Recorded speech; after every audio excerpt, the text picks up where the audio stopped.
Hare Krishna, Krishna Krishna, Hare Hare, Hare Rama, Hare Rama, Rama Rama, Hare Hare.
Jaya Radha Madhava Kunja Bihari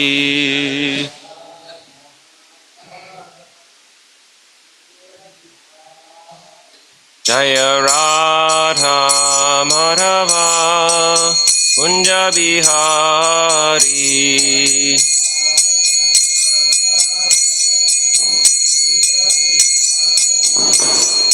Gopi Janna Vallabha Girivardhari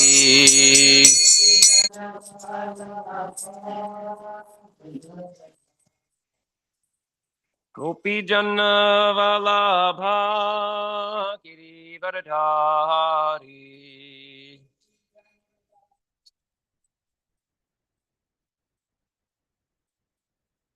Yashoda Nandana Vraja Janarandana Yashoda Nandana Vraja Janarandana Yamunatira Vanachari Yamunatira Vanachari Jaya Radha Madhava Kunja Bihari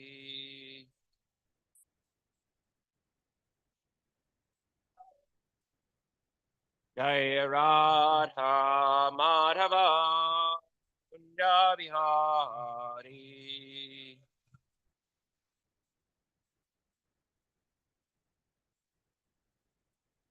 Upi Janavallaha Girivardhari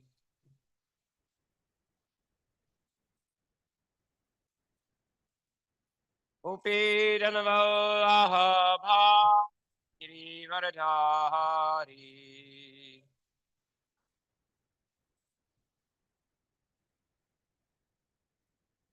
Yashoda Nandana Brajajanarandana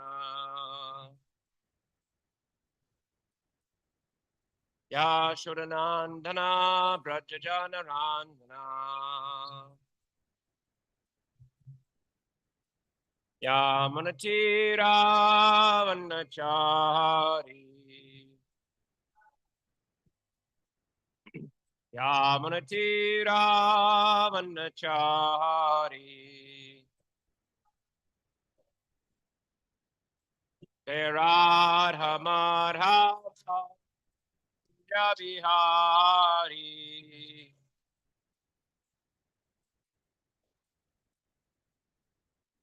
Jai Radha Madhava Bihari.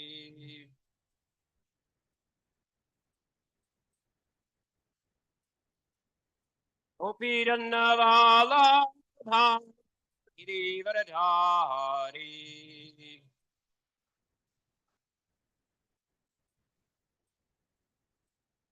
Gopi Jannavala Giridharadhari.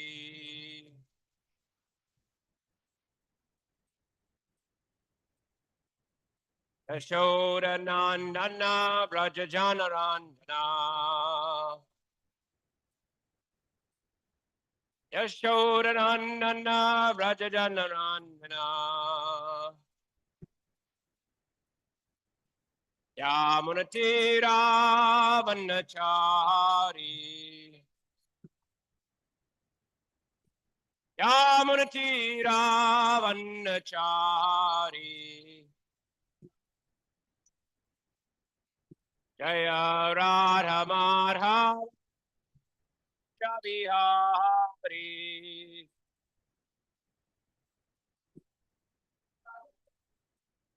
Jaya Radha Madhava Bihari. Radha Madhava Kunja Bihari.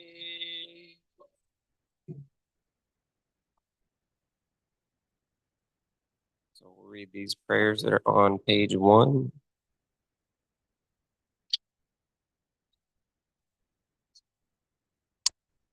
Om Jnana Timirandasya Gyananjana Shalakaya Chakshur Unmilitam Yena Tasmai Shri Guruve Namaha Shri Chaitanya Manobishtam Stapitam Yena Bhutale Swayam Rupa Kadamayam Dadati Swapadantikam Vandeham Shri Guru Shri Uttaparakamalam Shri Gurun Vaishnavamscha Shri Rupam Sagarjatam Sahagana Raghunathan Vitam Tam Sajivam Sadvaitam Savarutam Parijana Sahitam Krishna Chaitanya Devam Shri Radha Krishna Padan Sahagana Lalita Shri Vishakan Vitamscha He Krishna Karuna Sindho Dinabandho Jagatpate Gopesha Gopika Kanta Radha Kanta Namostute Tapta Kanchana Gorangi Radhe Vrindavaneshwari Vishabhanu Suti Devi Pranamami Hari Priye Panchakalpatarubhyascha Kripa Sindhubhya Evacha Patitanam Pavanebhyo Vaishnavebhyo Namo Namaha Shri Krishna Chaitanya Prabhu Nityananda Shri Advaita Gadadhar Shivasari Gaura Bhaktavinda Hare Krishna Krishna Krishna Hare Hare Hare Rama Rama Rama Hare Hare.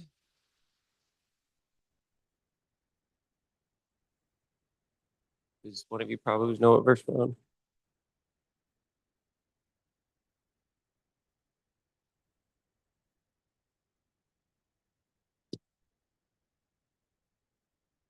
Okay.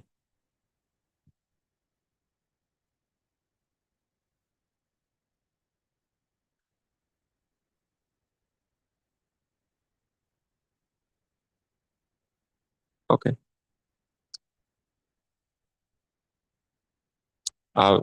Chapter 12, verse 5.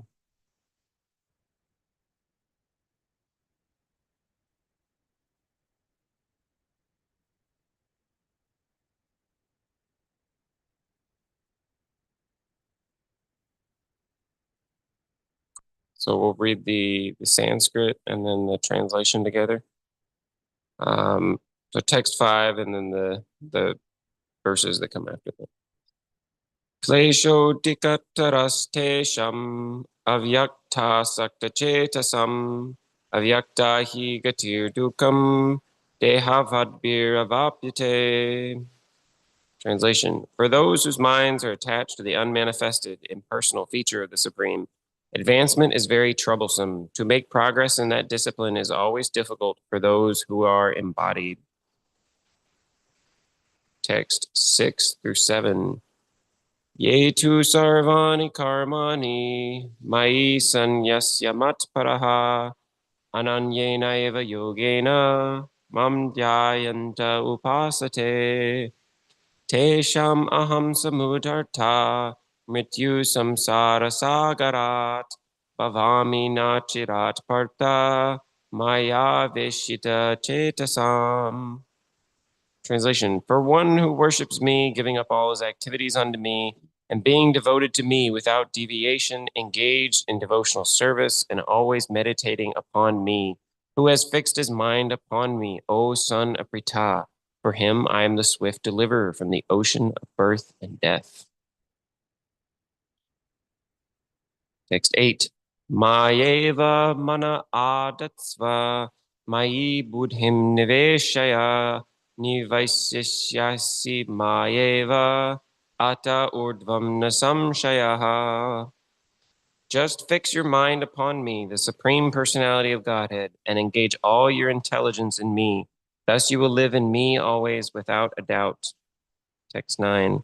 Atachitam samadatum nashaknusi maistiram abhyasa yogina tato mam ichaptum dhananjaya. My dear Arjuna, O winner of wealth, if you cannot fix your mind upon me without deviation, then follow the regulated principles of Bhakti Yoga. In this way, you will develop a desire to attain to me. Text 10. Abhyase pyasamartosi mat karma paramo bhava mad artam api karmani kurvan siddhim bhavapsyasi. If you cannot practice the regulations of Bhakti Yoga, then just try to work for me, because by working for me, you will come to the perfect stage. Text 11. Ataitad apyasaktosi kartum mad yogam ashritaha sarva karma palatyagam tata kuru yatatmavan. Translation: if, however, you are unable to work in this consciousness, then try to act giving up all results of your work and try to be self-situated. Text 12. Shreyo hi jnanam abhyasaj jana dhyanam vishishyate dhyanat karma pala tyagach chantir anantaram. If you cannot take to this practice, then engage yourself in the cultivation of knowledge. Better than knowledge, however, is meditation, and better than meditation is renunciation of the fruits of action, for by such renunciation one can attain peace of mind.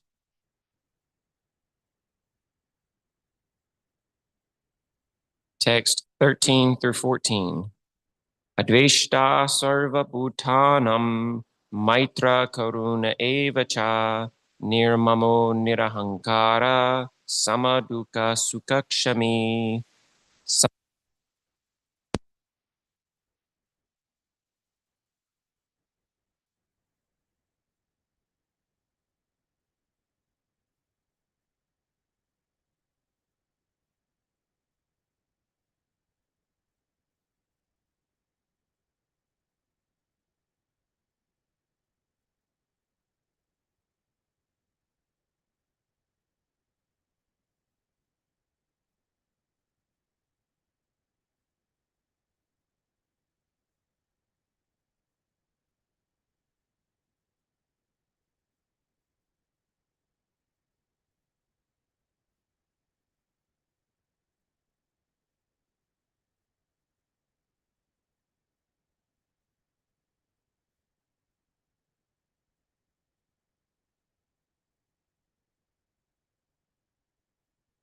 In happiness and distress is very dear to me. And finally, text 16. Anapeksha shuchir daksha udashino gatavyataha sarvaramba parityagi yo madbhakta same priyaha. A devotee who is not dependent on the ordinary course of activities, who is pure expert without cares, free from all pains, and who does not strive for some result, is very dear to me. So we'll go back to text 5.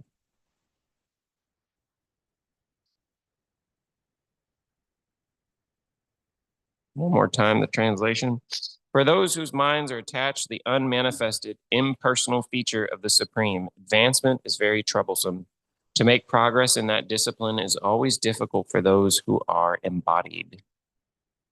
And purport by His Divine Grace, A.C. Bhaktivedanta Swami Prabhupada, Srila Prabhupada Ki Jai. The group of transcendentalists who follow the path of the inconceivable, unmanifested, impersonal feature of the Supreme Lord are called Jnani Yogis, and persons who are in full Krishna consciousness, engaged in devotional service to the Lord, are called Bhakti Yogis. Now here, the difference between Jnana Yoga and Bhakti Yoga is definitely expressed. The process of Jnana Yoga, although ultimately bringing one to the same goal, is very troublesome, whereas the path of Bhakti Yoga, the process of being in direct service to the Supreme Personality of Godhead, is easier and is natural for the embodied soul. The individual soul is embodied since time immemorial. It is very difficult for him to simply theoretically understand that he is not the body. Therefore, the Bhakti Yogi accepts the deity of Krishna as worshipable because there's some bodily conception fixed in the mind, which can thus be applied. Of course, worship of the Supreme Personality of Godhead in his form within the temple is not idol worship. There's evidence in the Vedic literature that worship may be saguna and nirguna, of the Supreme possessing or not possessing attributes. Worship of the deity in the temple is saguna worship, for the Lord is represented by material qualities. But the form of the Lord, though represented by material qualities such as stone, wood, or oil paint, is not actually material. That is the absolute nature of the Supreme Lord. A crude example may be given here. We may find some mailboxes on the street, and if we post our letters in those boxes, they will naturally go to their destination without difficulty. But any old box or any imitation which we may find somewhere which is not authorized by the post office will not do the work. Similarly, God has an authorized representation in the deity form, which is called Archa Vigraha. This Archa Vigraha is an incarnation of the Supreme Lord. God will accept service through that form. The Lord is omnipotent and all-powerful. Therefore, by his incarnation as Archa Vigraha, he can accept the services of the devotee just to make it convenient for the man in conditioned life. So for a devotee, there's no difficulty in approaching the Supreme immediately and directly. But for those who are following the impersonal way to spiritual realization, the path is difficult. They have to understand the unmanifested representation of the Supreme through such Vedic literatures as the Upanishads. And they have to learn the language, understand the non-perceptual feelings, and they have to realize all these processes. This is not very easy for a common man. A person in Krishna consciousness engaged in devotional service simply by the guidance of the bona fide spiritual master, simply by offering regulative obeisances unto the deity, simply by hearing the glories of the Lord, and simply by eating the remnants of foodstuffs offered to the Lord, realizes the Supreme Personality of Godhead very easily. There's no doubt that the impersonalists are unnecessarily taking a troublesome path with the risk of not realizing the absolute truth, the ultimate end. But the personalist, without any risk, trouble, or difficulty, approaches the Supreme Personality directly. A similar passage appears in Srimad Bhagavatam. It is stated there that if one has to ultimately surrender unto the Supreme Personality of Godhead, this surrendering process is called bhakti, but instead takes the trouble to understand what is Brahman and what is not Brahman, and spends his whole life in that way, the result is simply troublesome. Therefore, it is advised here that one should not take up this troublesome path of self-realization because there is uncertainty in the ultimate result. A living entity is eternally an individual soul, and if he wants to merge into the spiritual whole, he may accomplish the realization of the eternal and knowledgeable aspects of his original nature, but the blissful portion is not realized.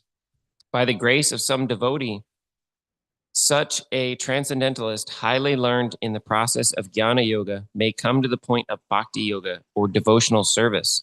At that time, long practice in impersonalism also becomes a source of trouble because he cannot give up the idea.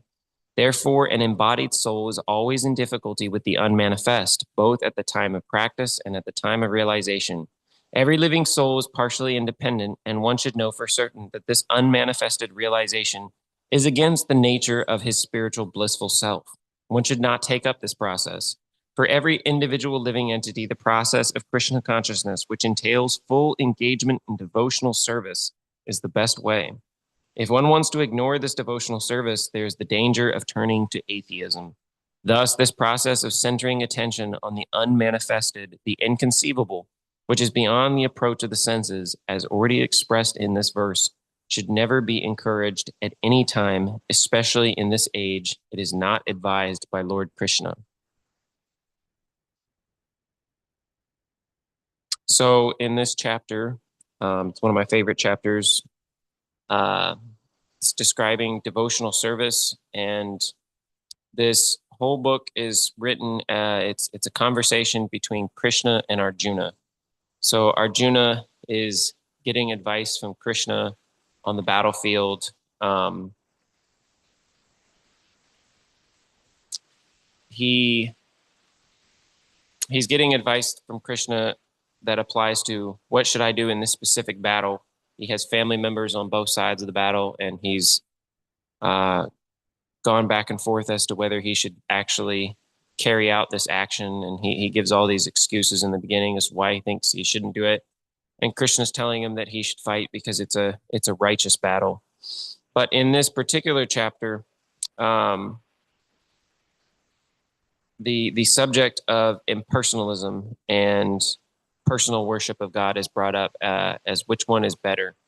So some people are under the conception that there might be some force or some energy or some impersonal oneness to the universe, but they don't conceive of this as a person.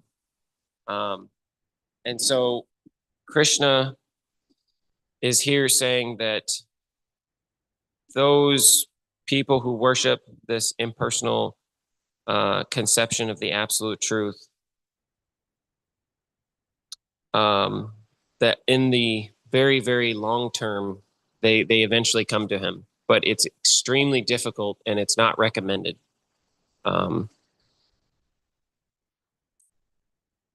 So this worship of God in the temple in the deity form is recommended because we are persons, and so naturally we look to glorify a person. You know, we have we've all got people we look up to, maybe some celebrity or some teacher, or maybe my best friend. We've got all these personalities that we're constantly engaged in glorifying. So the way to come to Krishna is same thing, that Krishna is a personality.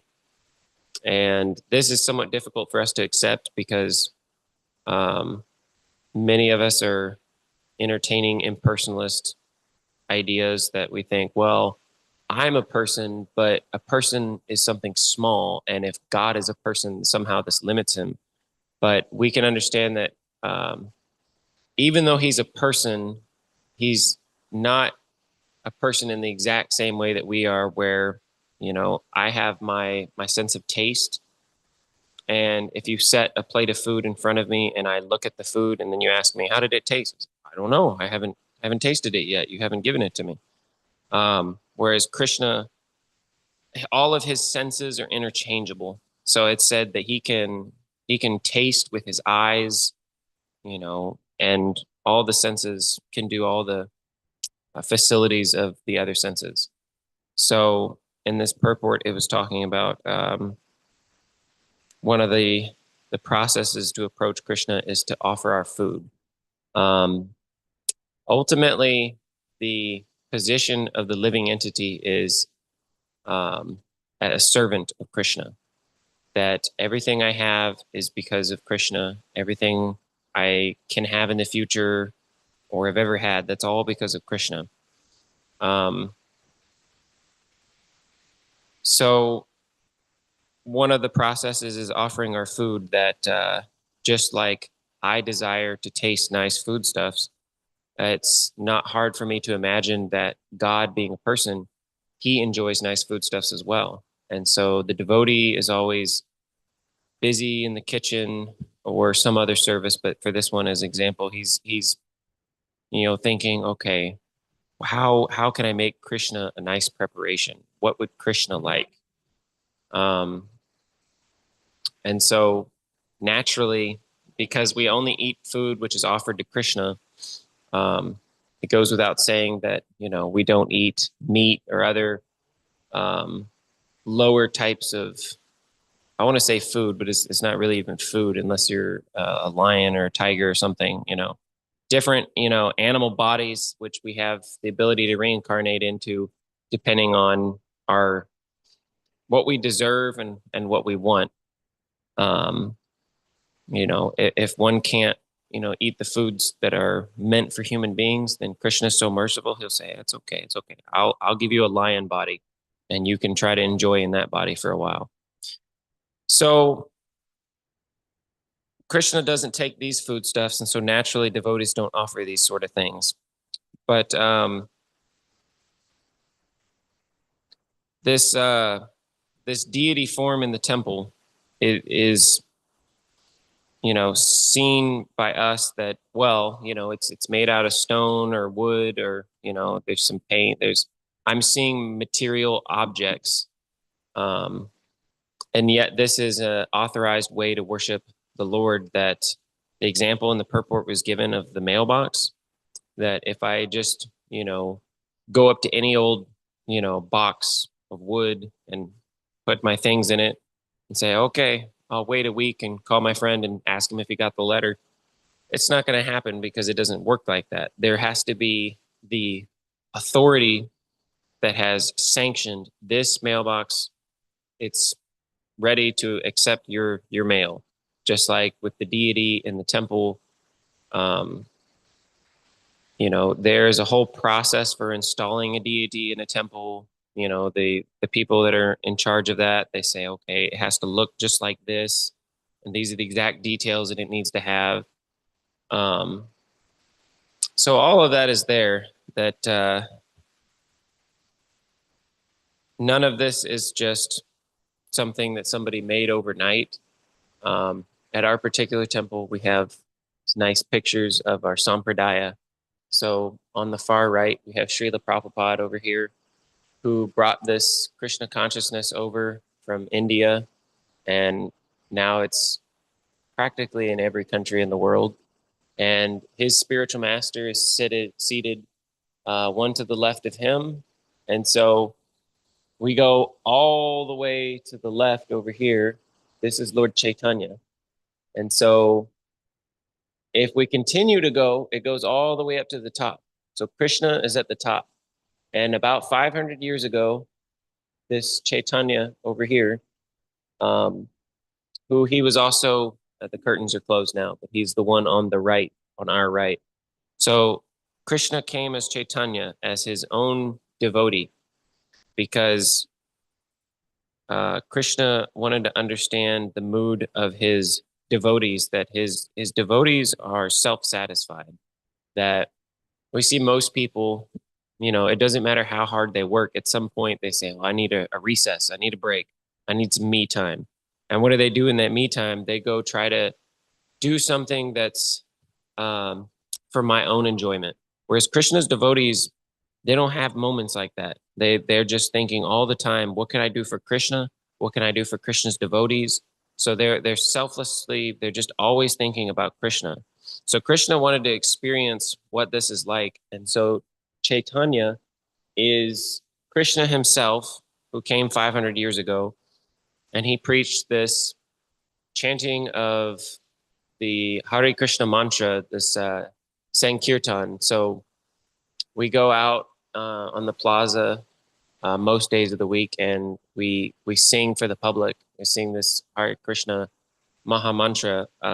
So that way we're glorifying Krishna, whose name and him are non-different. Now we understand if somebody's named Bob, say Bob. Bob is not literally there when I'm saying his name. But when I say Krishna's name, there is actually no difference between Krishna and his name. That that we can understand that, like, wherever his name is, he is literally there. He's personally present. I may not have the high level of realization to constantly be keeping that in mind, but an advanced devotee is aware of this. And so same thing with the deity form that we worship in the temple, that although it is made out of wood or stone or whatever, it is non-different from God. God himself is standing right here in front of us. And it's not that God needs anything. It's not that, say, well, why is God here? Why is God having these people make these nice food things for him or sing these wonderful songs for him? He's so bored. That's what he needs. But he wants the loving relationship, that there was never a time when Krishna did not want a relationship with his devotee. There wasn't a time when he got up one day and said, I've got a new idea. I'm going to make a bunch of human beings. I'd never thought of it before, but today that's what I'm going to do. No, each living entity is eternal. There's never a time when they came into existence and never a time when they go out of existence.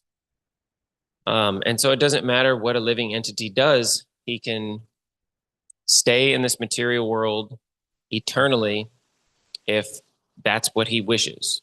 If he has unfulfilled material desires, then that's what this place is for. And so Krishna will, the devotees on Krishna's behalf, they're always approaching such people who are ignorant of their real purpose in life.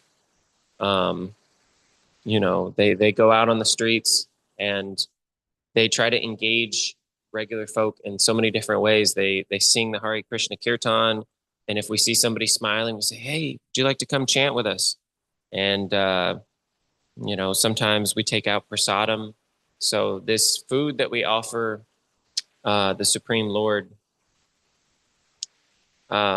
he can eat with all of his senses. So he sees the food, and after we offer it, it's considered prasadam. It is the Lord's mercy. And so by engaging any of the physical processes in Krishna's service, we're spiritualizing these processes. So, people sometimes have this conception that the world is dirty, the material world is sinful, and the only way to be a sinless person is to refrain from action. That if I just take a vow of silence, if I don't do any activities, if I just meditate on silence. There's a story where Srila Prabhupada was approached by some women that the devotees had brought to him and wanted to speak with him. And they said, "We've been meditating for 20 years. He said, "Oh, okay. What did you gain from your meditation?" And after they thought about it for a few minutes, they said, "Silence. We've gained silence." And said, "Oh, that's not very good. Stones are silent." So our process is not just to artificially renounce things. That, we all have the tendency to want to speak. We talk to our friends about so many nonsense things, for all the way up from a young age to old age. And we also have the desire to eat nice foodstuffs. And so these processes can be dovetailed in Krishna's service. That instead of me just taking, a fast for weeks on end, I'm not going to eat any food because I hear food's bad for me, Well, anything that's connected with this material world that's devoid of Krishna consciousness, it is bad. But if we put that in Krishna's service, then it's actually helpful. So just like Krishna's devotees, they're always trying to make new preparations for Krishna. When I'm out there in the material world and I'm just thinking of me, it might be Mountain Dew and ramen noodles every day for months on end, because I'm just thinking, okay, what can I shove in the stomach, get my hunger pains to go away? But for Krishna, his devotees are thinking in this loving mood that, okay, what new preparation can I make for Krishna today? And so in that way, the servant of Krishna, he's automatically taken care of. That he's not making these nice foodstuffs so he can enjoy. He's making them so Krishna can enjoy. And through that process, he also gets to take nice foodstuffs, but that's not the purpose. That's the benefit. And similarly, the devotees, they're always singing about Krishna, that instead of hearing some sound vibration that, it's temporary. We hear some song about something that's going on in our time period that people in other time periods can't relate to, and everybody is in this bodily conception that wherever I'm born at, this is the most important place, and whatever issues my people, my community, my family are dealing with, these are the most important issues. But what Krishna is talking about to Arjuna here, it applies to all living entities all over not just this universe, but the universes, anywhere where there are living entities, because it doesn't matter about the bodily designation that, I think I'm so important, and this animal over here, he doesn't have such sophisticated consciousness. But he's on a different path. Just like I'm in this body because of my past actions, he's in his body because of his past actions.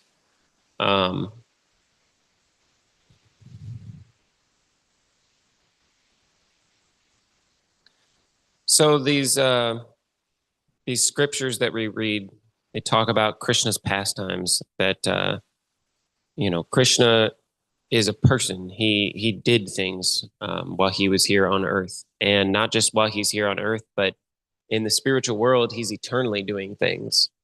And so we're said to be like Krishna in quality, but unlike him in quantity. So the living entity has this tendency to forget his eternal nature. He thinks, well, what if I just went to see this material world and see what it's about? What if I just, I'll just glance, I'll look at it, but I won't get all caught up in it. And that's not what happens. He gets caught up in it, and through bad association, he starts engaging in all sorts of sinful activities, which we don't have to get into the weeds of how many sinful activities there are, but the important thing to keep in mind is that wanting to enjoy separate from Krishna is sinful activity. That Krishna's devotees, they may also think, I can't wait to do Krishna Kirtan, to hear glories of Krishna being sung, because I'll enjoy it. But that's not the purpose. He's doing it so that Krishna can enjoy. He's doing it as a loving offering to Krishna. And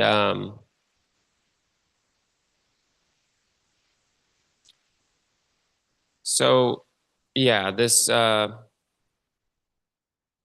impersonalist form of meditation is something that is actually quite common to find. That before I came in contact with, Hare Krishna devotees, if I'd ever meet someone from India coming from a Christian background, I'd ask them, well, what type of, what God do you worship? And they'd look at me funny and they say, worship all of them, We get different things from all of them, so I worship all of them. And I was never very attracted to that idea. And then I came across devotees in Bhagavad Gita and, Srila Prabhupada's ISKCON, the International Society for Krishna Consciousness. And it's a whole different story where, Krishna is saying in the Bhagavad Gita, one who thinks of me at the time of death, he will come to me. So these other paths are there, but they're considered there for less intelligent people. That, you can go get an airplane ticket and you can ask them for a plane ticket to New York or California or wherever. And so wanting to go to Krishna is like going to a specific destination. You have to tell them ahead at the gate, oh yeah, this is where I'm going. And you have to hop on the right plane. And, you have to complete the whole process. You can't just, say, well, I just worship any God and then hope to get to the right destination. So we can go on to the next verse.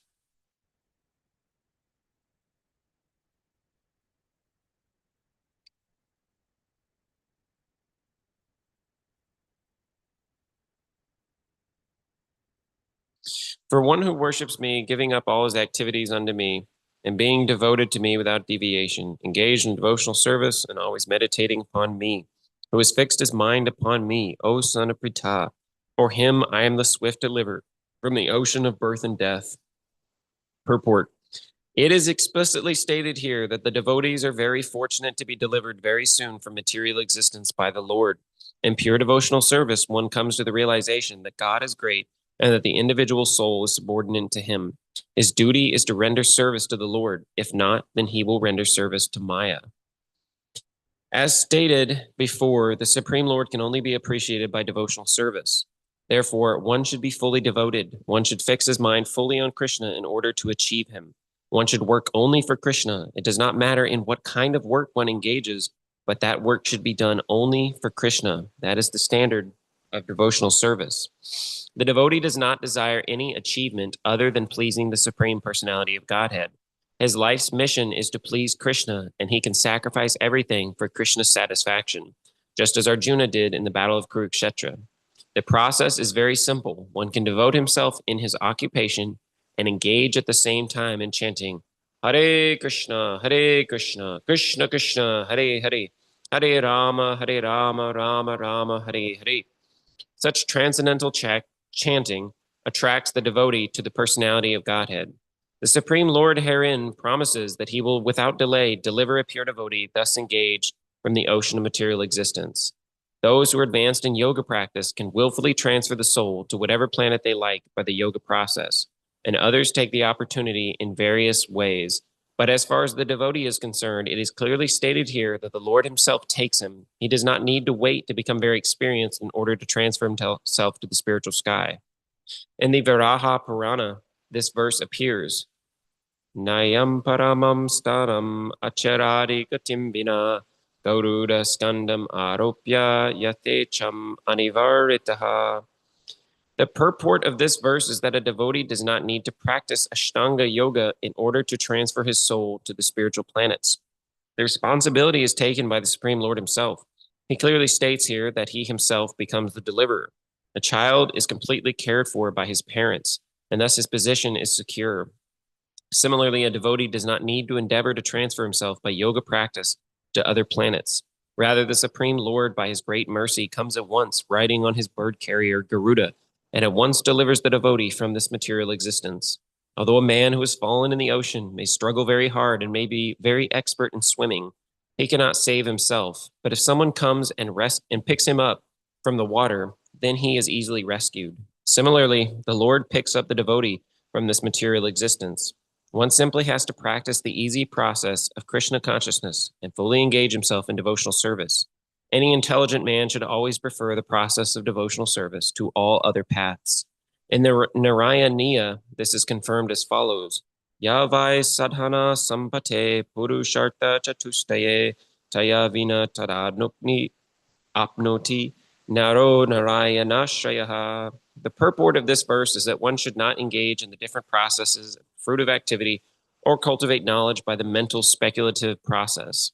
One who is devoted to the Supreme Personality can attain all the benefits derived from other yogic processes, speculation, rituals, sacrifices, charities, etc. That is the specific benediction of devotional service. Simply by chanting the holy name of Krishna, Hare Krishna, Krishna Krishna, Hare Hare, Hare Rama, Rama Rama, Hare Hare. A devotee of the Lord can approach the supreme destination easily and happily, but this destination cannot be approached by any other process of religion. The conclusion of Bhagavad Gita is stated in the 18th chapter. Sarva dharmam prityaja mamekam sharanam braja aham tvam sarva papebhyo mokshishaishami ma shuchaha. One should give up all other processes of self-realization and simply execute devotional service in Krishna consciousness. That will enable one to reach the highest perfection of life. There is no need for one to consider the sinful actions of his past life because the Supreme Lord fully takes charge of him. Therefore, one should not futilely try to deliver himself in spiritual realization. Let everyone take shelter of the supreme omnipotent Godhead Krishna. That is the highest perfection of life.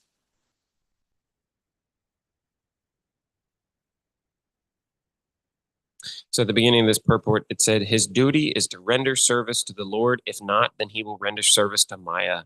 So the natural position of the living entity is he is a servant of Krishna.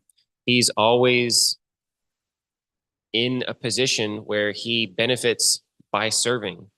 And one may say, well, maybe I don't want to serve. Maybe, I understand I'm not complete controller, but I get my little piece of the pie. And this person is still serving. Service hasn't been taken away. He's just not serving Krishna directly. That, if he wants to, serve some personality that he works for, making a lot of money, or,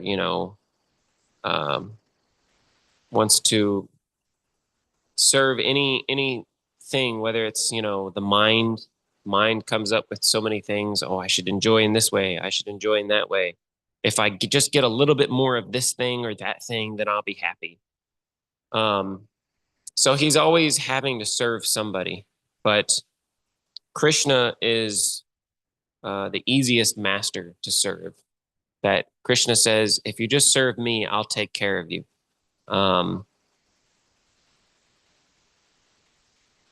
He says, for him, I am the swift deliverer from the ocean of birth and death, for one who's fixed his mind upon me. And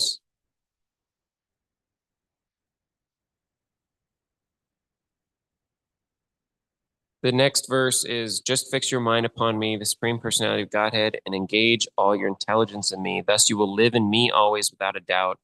And then text 9.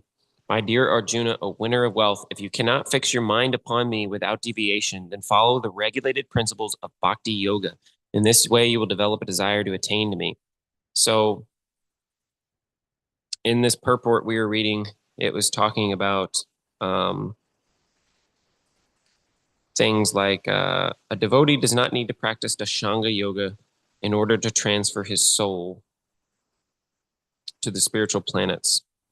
So there are many types of yoga. And nowadays, when we hear yoga, we think of somebody sitting in a posture, making some hand motions, and maybe they're closing their eyes or whatever. And there's usually some stretching. So in actual yoga, many of these things, they're there, but they're not the whole picture. So one who's engaged in bhakti yoga is being told by Arjuna from Krishna that this is actually the highest yoga. So these other processes, they give someone some nice things, but if they don't come up to the point of devotional service to Krishna, then they're just a waste of time. You engaged in all this work, but you didn't get to the end. And so there was really no value there.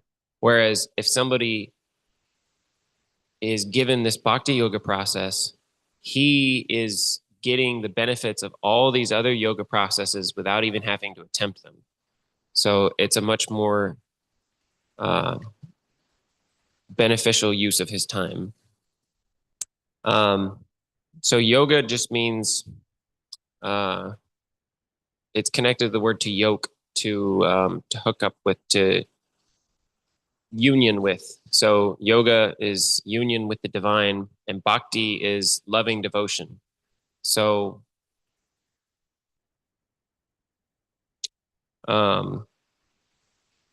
this process that we keep hearing about, this chanting of the Hare Krishna mantra, this is the easiest process of God realization, that in past ages, the human civilization has been around for who knows how long. In past time periods, they had different processes for worshiping God that were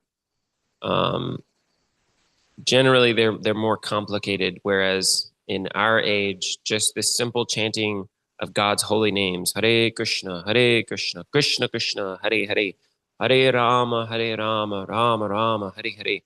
This is the most sublime, the most simple, easiest method for attaining God realization, because his names and him are non-different. He just recommends that we chant his holy names, and in that way we're purified and we come to the platform of being able to serve him.